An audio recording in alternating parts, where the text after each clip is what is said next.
Every year, right before Easter, we get lots of questions from folks looking for something different to serve for the holiday.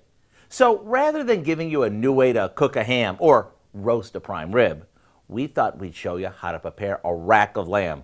And with it being one of the best food buys of the week, all the better. Just in case you're not familiar with rack of lamb, it looks like this.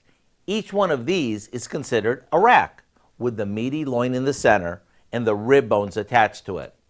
Instead of cutting these into chops, we coat them with a mixture of olive oil, onion and garlic powder, salt, pepper, fresh rosemary, and we roast them whole. While they're in the oven, we make a sauce to serve with them. It's simply mint jelly simmered with a splash of red wine and a sprig of fresh rosemary.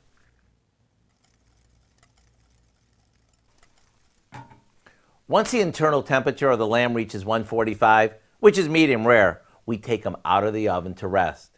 Then we carve them between the bones and finish them with our mint wine reduction.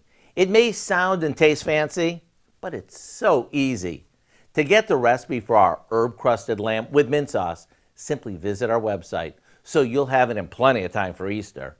I'm Howard in the Mr. Food Test Kitchen, where today we found a welcoming new way for you to say, "Ooh, it's so good."